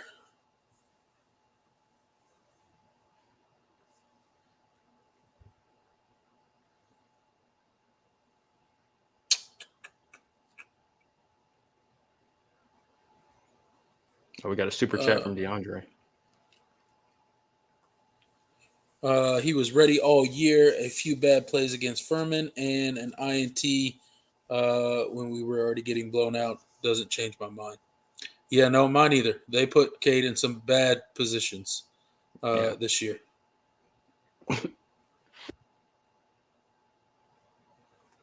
You gave me through the screen apparently. Yeah, I guess. Thank you, DeAndre, for getting in. FSU versus OU game is better. Then the 0-1. Oh, the national. That national champ. What was the final score of that game? I think Oklahoma won like 13-2 or something like that. That's one of the worst national championship games ever. That was a big old fat stinker. And that was Bob Stoops. Bob Stoops' that was his one and only national title. WB2DX gets in. Thank you for that super chat, DeAndre. We appreciate you, man. Says one more 30-yard punt. This 64-year-old is going to trial for punter. I swear it. Hey, we might be better off. You might need to go to trials this spring. I'm just saying, because Swanson. He is better when he does the rugby punts. Yeah, he is. Did Oklahoma? I looked away. Yeah, they fumbled it. Oh, I think my God. they're reviewing it on my screen. It's 25-all right now. Way to go, Florida State. Way to struggle with a 6-6 Oklahoma team that's terrible. Cade reminds me of Drew Brees for some reason. He talks about Drew Brees. I think he's had I don't know if he knows Drew Brees or he's had interactions, but I've heard him bring Drew Brees up in interviews before. So I don't know if there's some sort of connection there or not. You're right, Ben. That sounds familiar. I don't. You might be right. But I've heard him bring him up in interviews a couple times. So I think maybe there's some sort of connection there. A Tennessee player can play to that's true. Drew Brees, they played at the same high school. That makes sense. Oh, yeah, they both played at West. There's probably I forgot about that. There's probably a connection there. Then I'm sure Drew Brees goes back there from time to time. Yeah, he seems like the dude that would do that. So he's probably had interactions with Drew Brees. I didn't know that they played at the same high school. Okay, there we go. Yep. DeAndre, thank you for getting in with the super chat. Appreciate you, brother. Same high school, Same high school. Yeah. Westlake High School in Austin, Texas. Yeah. One of the best high school programs in the country. Yeah. Yep. Yeah. They're good. And, he never lost a game. No, he did not. He was a winner. What was I thinking? One of the Tennessee players said compared Cade Klubnik to Johnny Manziel, and I hope you mean college Johnny Manziel. That made me cringe when I heard that. I did hear that though. Yeah, I was like, "Ugh, Johnny Manziel? No, we don't want that. No thanks." Yeah. I mean, I don't think the dude's anything like Johnny Manziel. Mike Evans carried Johnny Manziel in college. Prove me wrong.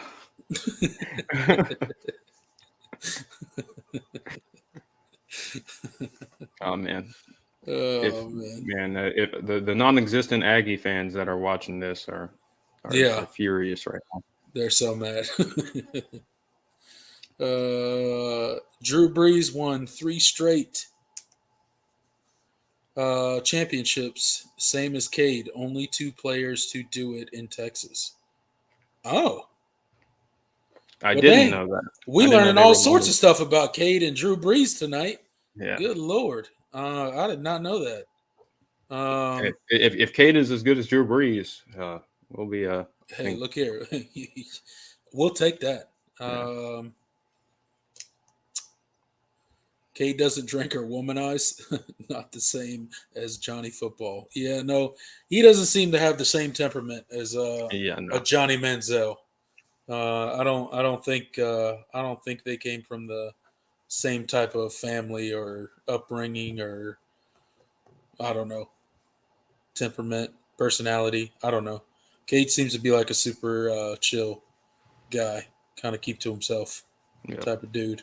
I don't know, never met him, but Cade reminds me of John Elway. Hey, I wish. Jeez, Cade's getting some love on the chat tonight, Jordan. Manziel would run when he didn't even need to. You can tell he can't make reads. Yeah. Touchdown, Florida State. There we go. Florida State making a move. Jordan, they're all at Yale practice. True. True. No. They're not at Yale practice. They're in the desert trying to dig up that mythical oil money to try to buy out freaking My Jimbo. Jimbo Fisher. That's where they're at. They all got shovels and excavators trying to dig up some oil money to buy out Jimbo Fisher since they got so much money. Gotta give Brent Venables credit. The Sooners defense has gotten progressively better the second half of this season. I mean, I would expect nothing less of a Brent Venables coach team. Yeah. That doesn't surprise me. Goodness. He is more like Johnny than Drew, says DeAndre. As far as as far as On the field, type of play, quarterback, yeah, maybe, but temperament. Personality. He's probably more Drew Brees than Johnny as far as personality. FSU got the lead back. Yes, they did. Johnny was a rich, spoiled brat that can play football. Yeah, well, yeah, he could play football, just not at the highest level. FSU is going to get ran over by the Sooner Schooner. Sooner Schooner. Let's hope not. I don't know. It'd be a bad look for the ACC, but hey, it would. I'd be happy for Brent. I'd be happy for Brent, and it would quiet some of the Florida State fans. Make them a little bit more humble measured them a bit. Going into next season because they're talking ACC championship. Yeah, they get a little crazy. They talk about Clemson's reign in the ACC is over. They talking a little crazy. All right, look here. Hey, they may have to play twice next year, so that'll be fun. Hey, let's do it. We're ready. He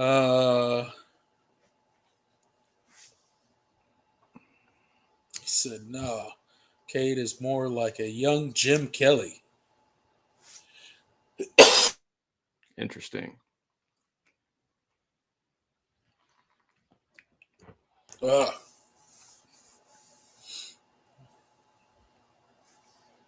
Sooner Schooner. Hold on. I'll be right back. All right. Well, while my co-host is dying, I still haven't seen anybody drop their score predictions for this game.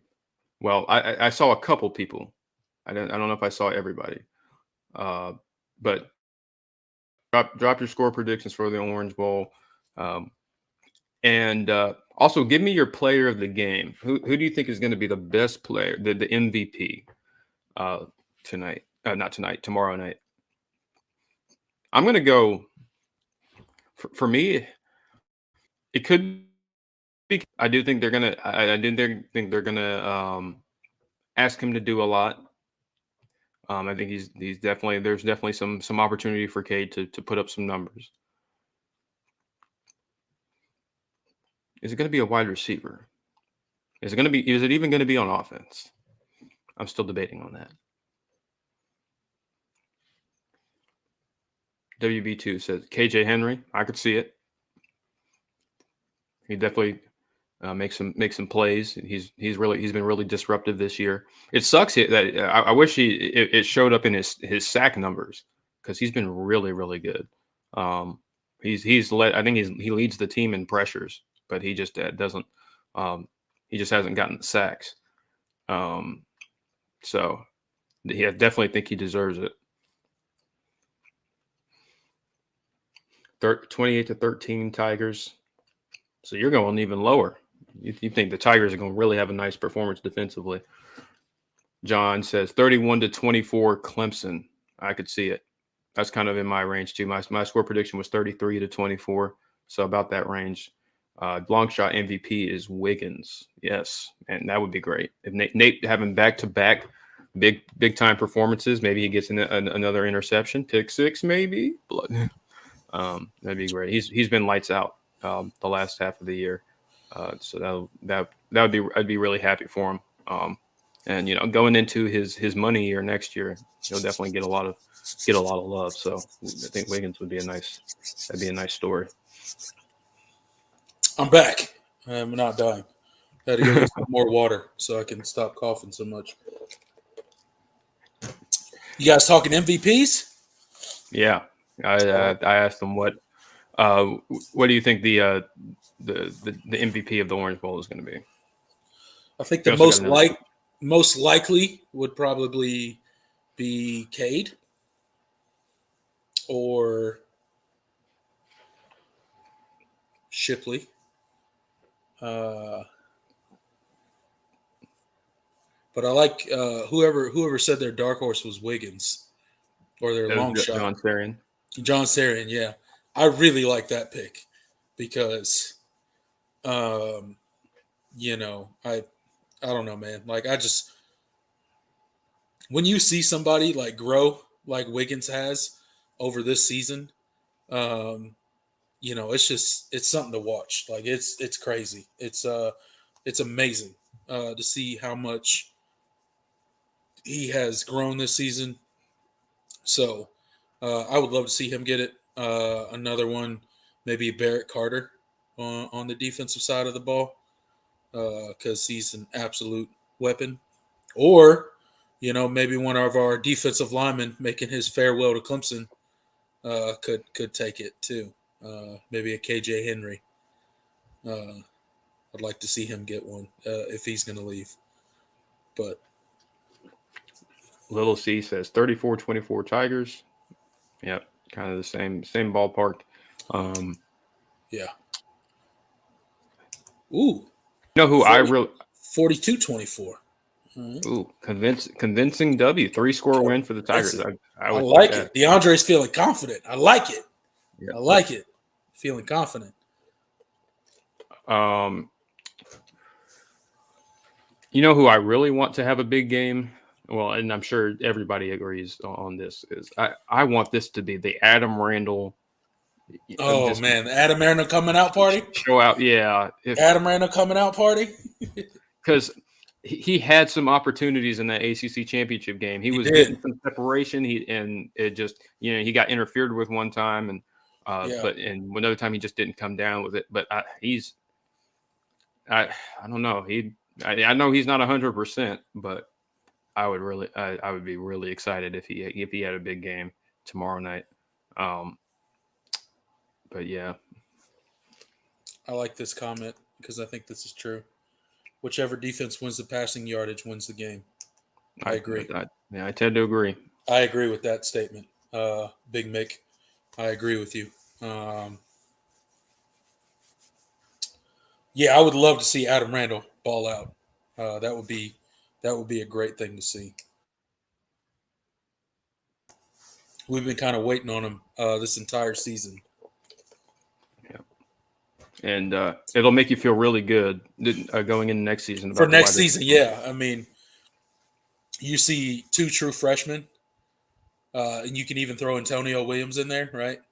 Well, you got a guy like Cade, Adam Randall, Antonio Williams, all balling out, all true freshmen on the offensive side of the ball. That makes you feel good for the future of your team, right? So 28-13, says WB2DX.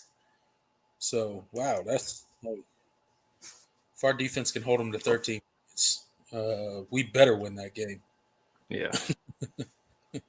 We better win that game. I don't see why we couldn't.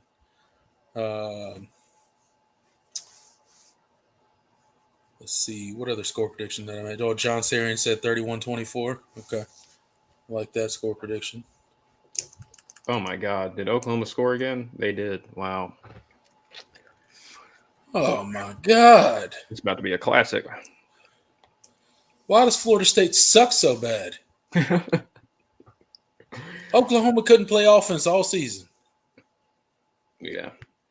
Florida State's defense has been really Yeah. at times it's been good, but they've been the one consistency has been their secondary is not good. It was not good this year. And They're not even playing well up front today. Even usually they do. They're making Oklahoma look like the offense of last year. Jesus.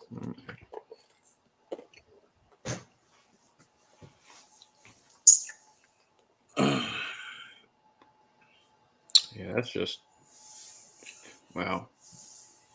Officially swapping scores in FSU. Yeah, they are, John Sarian.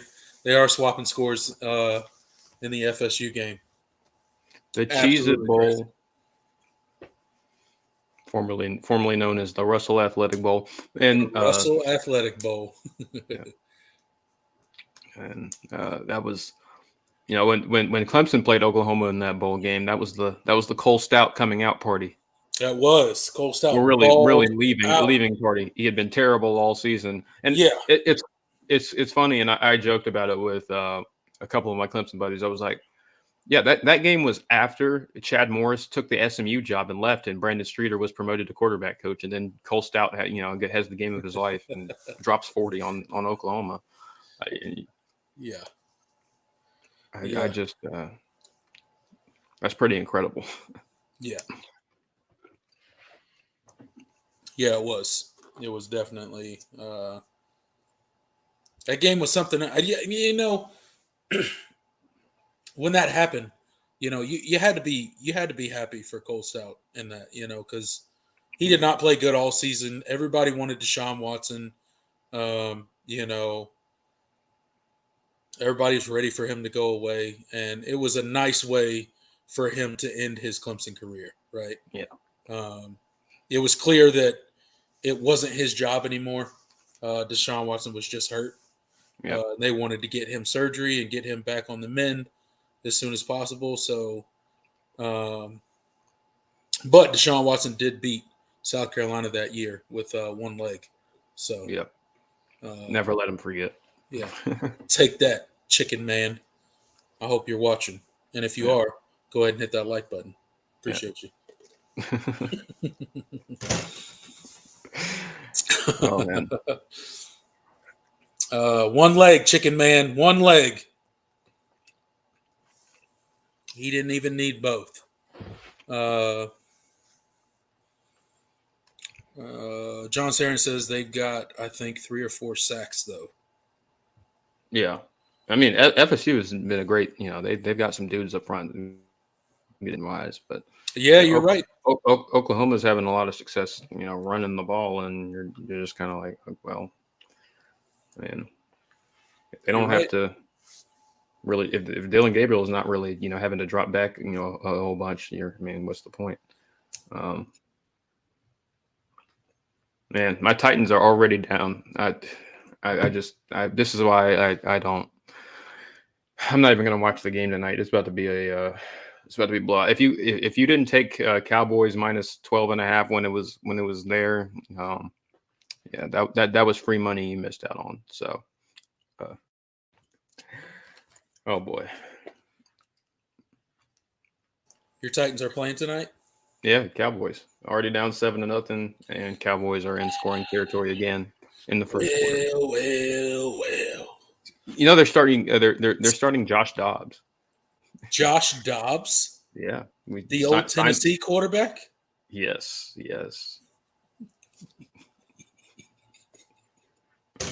Speaking of Tennessee, yeah. What's his stat line looking like? I'm interested. Oh man, Two for 5 for 22 yards. Yeah, that's so sad. What happened to Tennessee this year? What is going on with you guys? injuries, Injuries? injuries, and a terrible offensive coordinator. That pretty much sums it up.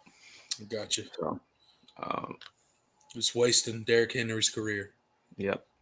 Terrible offseason trade. You lose the one true number one wide receiver threat that you had. Trade him to the Eagles, and now they're the best team in the NFL. Yeah, now he's balling out with Jalen Yeah. Hurts. Yeah, absolutely. So appreciate it. J. Rob. That's why he got fired. Way to go, way to go, Tennessee Titans. Hey, how about Jacksonville though? Our boy T. Law balling out lately, huh? Let's talk about Yes, he T. Law is. a little bit. He's doing his thing. He's doing his thing out there, man. Yeah, he is. He's really put it together. And it's, I love how it's a blessing. I love how everybody in the NFL is suddenly surprised and like they can't believe that like Trevor Lawrence can actually play quarterback. Like, yeah, we tried to tell y'all the whole time. You just gave him this trash can coach who had no business coaching anyone, not including the NFL. But now everybody like just acts surprised, like, oh man, we thought Trevor Lawrence was a bust. Like, are you serious? Have you ever seen this dude do anything? Like, he's not going to be a bust. Like, no. You give this man the right coach. You put the right pieces around him. That was an amazing throw by Jordan Travis, by the way. That was incredible. And a great catch too. Great catch, yeah. Johnny Wilson. Yeah, great catch. He's coming back next year, so that's great. That's not good. Yeah. I don't want to see that.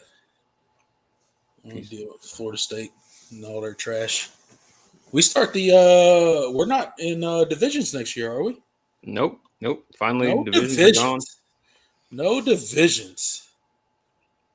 It'll be great. No divisions next year. That's going to be amazing. But we still play Florida State every year because they're in our permanent. Of course. Yeah. Of course they put us and Florida State in the same little pod. But you got to. I would have been mad if they didn't. No, I would have been really mad if they didn't. I want to play Florida State every year. I mean, that's like our ACC rival right there. Florida State, NC State, and Georgia Tech, I think. Am I right? I think that's the three. Yes. I think that's kind of what you had to go with. C-Dog wasn't too happy about that. Yeah. They got a long way up in that little pod. Edward says, "It's okay, Jordan. When y'all announced that Josh Dobbs was the quarterback, it was over." Oh yeah, I know. It was over whether they started Dobbs or Malik Willis. So it's yeah, y'all do have Malik Willis. I forgot about that. He's not very good. He's not good. No, he's not. Yeah. Not even close to being ready. Yeah. To play quarterback. Is he ever going to be ready? Or I have no idea. I don't trust our offensive coaching staff, so I doubt it. But yeah, that's kind of my experience as a NFL fan right now. Brent Venables on the screen right now. He definitely just dropped an F-bomb. I read his lips, which is not surprising. Yeah, it's Brent Venables. I miss that. I miss seeing him on the sideline. Oh man, the animation of about him to have a sideline. Yeah, he does. He looks like he's like in a constant state of like someone right before they have like a stroke. Yeah, like right before they rupture a blood vessel. Yeah, in their brain, like he's just permanently like that. Yeah, just 100% all the time. Love it. It's amazing. But Wes is Jordan Travis has 400 yards pass. Does he really? Wow. Good Lord. That's crazy. I didn't know there was another game after this. You got Texas and Washington after this. Yep. Mm-hmm. Yeah, he's definitely more calm as a head coach. He is more But calm. that obviously that's relative to what Yeah. he was. He's still, but Yeah, hey, he yeah, but doesn't mean he's docile. Yeah, no, yeah I don't think anyone would ever describe Brent Venables as docile. That is no. never, ever, not once.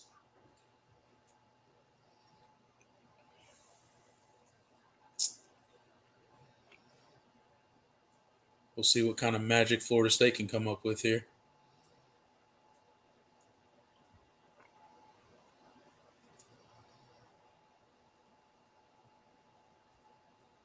Jordan Travis's improvement as a passer has been pretty. It's been pretty incredible Oh, over his career.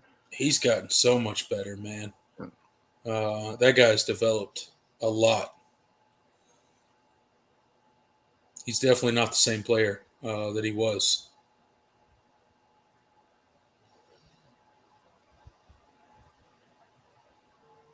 And he's a problem in the pocket too, because he moves around so well, you know. Yep, and that player is still down. Dang.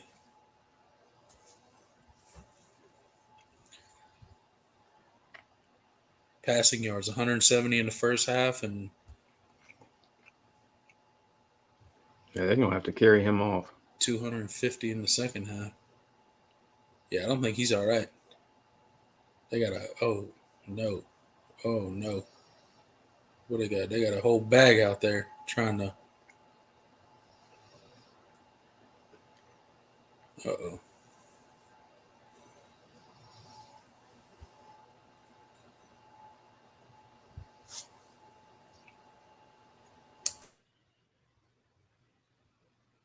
Yeah, he's definitely not okay.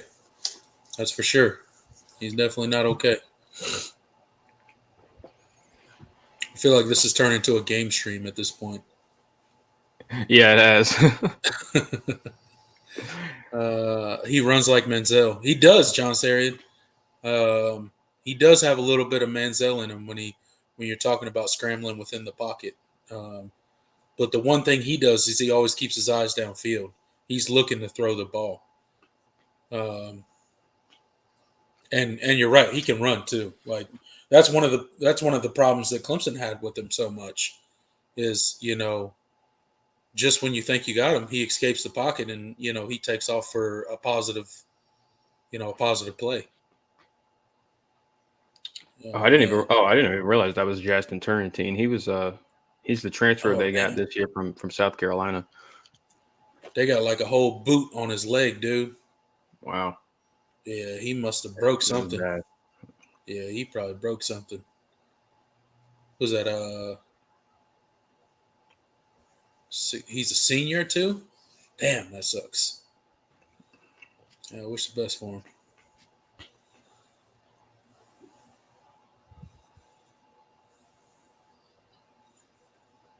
Oh, look at that.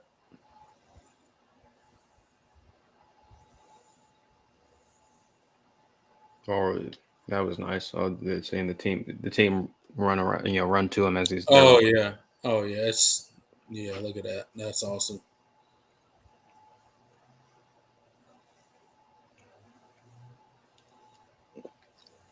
That's what you love about team sports right there, man. Absolutely. That's what you love about team sports. I did not expect this game to be this good, this competitive, I didn't and either, honestly. I didn't get to pay attention to all of it. I didn't get to pay attention to like really any of it, honestly. Yeah. A little bit in the beginning, but then I had to, I ran out to the store before we started our show. Then I came back and was setting everything up, so I haven't really paid attention to most of this game. But this is a really good game. I didn't think it would be. I thought it'd be a blowout, honestly.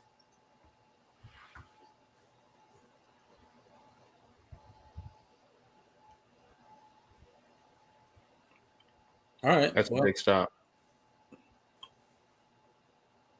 should we finish watching this game and then shut the stream down, or shut the stream down. I mean, if people want to see our reaction or something, but I don't know. We can end it Yeah, if I you think. want. All right. What do you say in the comment section? I'm ready to go if you are. I don't want to talk about the Bulls, Edward. I know they won last night, but I don't want to talk about the Bulls.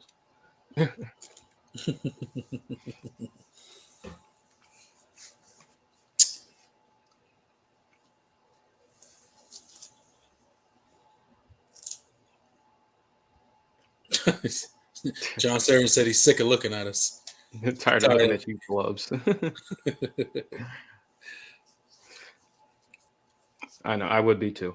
Yeah. No, I don't even know why you guys watch in the first place. Something's wrong with you people.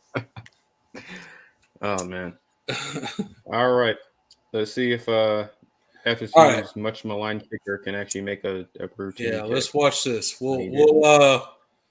Yeah, you got a good point, Edward. There's 59 seconds left, so we'll roll with it, and then we'll end it right after this. But thank you guys for stopping by, man. Really appreciate it. And you guys are still hanging out, and all we're doing is watching a football game right now. So that's pretty awesome. 15 of you guys in here hanging out. We really appreciate it. He nailed it. Yeah. He nailed it. Good for him. So we'll see if Oklahoma has any gas left, and then we'll get out of here. What do you guys think? You guys think Oklahoma is driving down? Watch Jordan. Watch Jordan. I just said we'll stream until the end and watch this. This is gonna be like an 8 overtime game, like that. What was that? That LSU if it's going game? to overtime, we're ending it. Yeah, we're ending it. I mean, I'm not doing Yeah. it. I'm not doing it. Not doing it. No, sir. But that Kansas game last night was epic. Oh, that was crazy. That was a crazy game, wasn't it? Yeah. Dude, I'm trying to tell you. Arkansas nearly blew that lead. Arkansas, Kansas, that was crazy. It was a crazy game.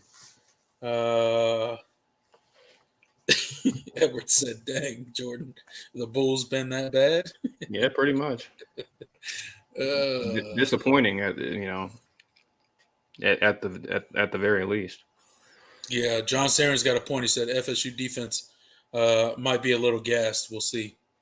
They might be. Oh, they're probably going to play. And they're going to put coverage. that. Yeah, they're going to put that soft coverage, prevent defense that every fan in America hates to watch at the end of a game.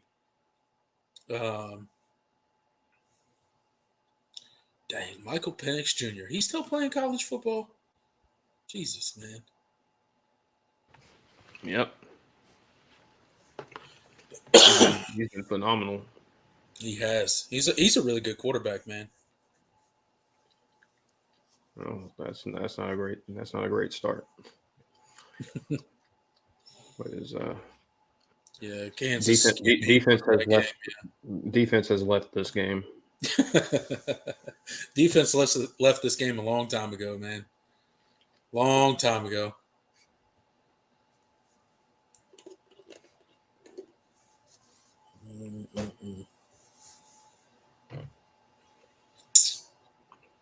I'm a little bit behind you guys because I got Hulu. All right, I won't spoil it then. I think I'm ahead of you. I'm a little bit behind everybody, I'm sure. If you got regular cable, I'm a little bit behind you because I got Hulu. I'm on YouTube TV.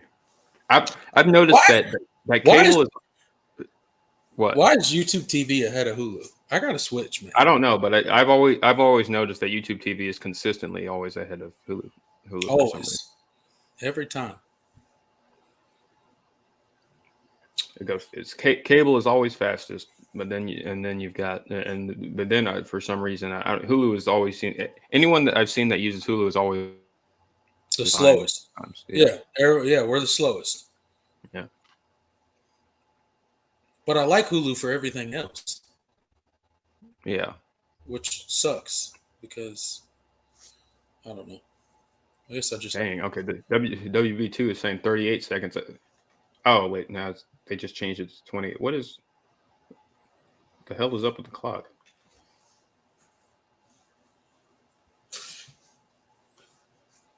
What? How was that? What is going on? I was there. There was a 10-second runoff. I didn't process that. Oh. Another flag.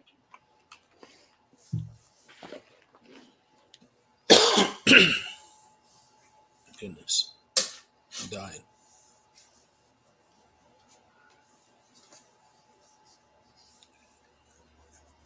There's so many flags. End of every game. It's always the referees in people's business for no reason. Holding on the offense. All right, big play coming.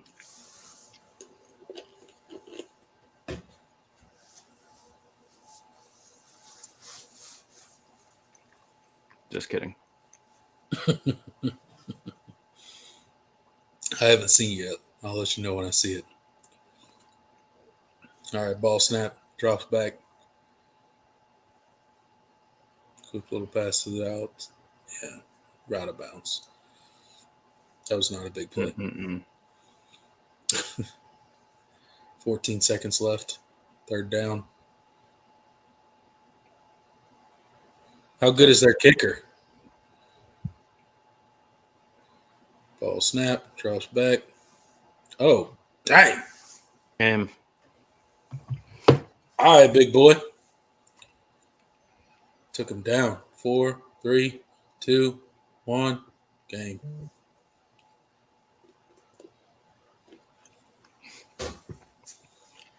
so at least the ACC has another 10-win team in it. Well, great sack, guys. Thanks for sticking around. What an ending to a game. I know we weren't doing a game stream here tonight, but it kind of turned into it. See, you know what? It's the comment section's fault. I'm blaming the comment section because I'm not going to blame me or you, Jordan, because clearly we are professionals. So the comment section makes us do all this crazy stuff that we do during streams, and turn a preview into a 2-hour stream. So, but thank you, comment section. Thank you guys for stopping by. Appreciate you.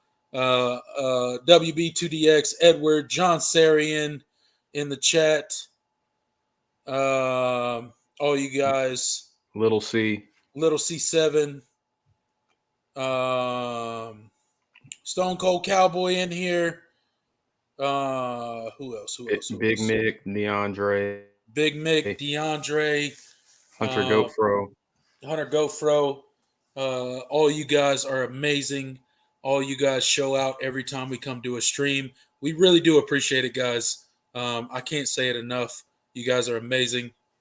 Thanks for coming out. Thanks for hitting that like button. Thanks for subscribing to the channel. And like I said before, this show between me and Jordan will not end in the off season. We will continue to do it throughout the off season. I'm sure it will evolve and kind of, take on its own life, if you will. We don't know exactly what we're going to do throughout the off season, but we will at least have a weekly live show throughout the off season. Maybe we do more. I don't know. We'll kind of see where it goes. WB2DX says y'all need to have Morgan Thomas on. Hey, I'll be more than happy to have Morgan Thomas on. Yeah, very cool. So maybe that's something we could do in the off season. Maybe we could bring on other Clemson YouTubers throughout. We follow each other on Twitter. I can so maybe we can. Yeah, if he's interested, I would love to have him on. That would I would absolutely love to have him on. That'd be great. So good suggestion there. But again, thank you guys for coming out. Really appreciate it. Another great show in the books. I am Tiger Paul Craven. He is Jordan Bowman.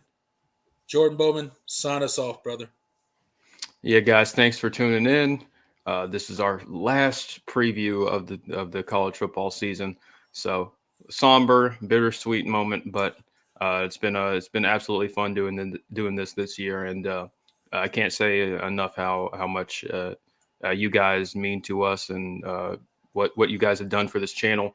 It's grown a lot since we started doing it. and hope to continue to do it. So, don't go anywhere. We'll definitely be creating more content in the off season, and hopefully we'll be talking to you guys tomorrow night after a Clemson victory. So make sure you guys tune in. It'll definitely be late because that game is at 8:00, and we'll probably go live, around 11 something. But still, tune in. It'll be a lot of fun, whether we win or lose. So, thank you guys again, and we will see you tomorrow night.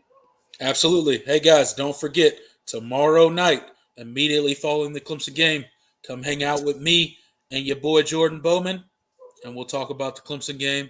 We'll talk about the Orange Bowl, and hopefully we'll be celebrating a victory. But until then, I'm Tiger Paul Craven. He is Jordan Bowman. See you guys in the next episode. Deuces.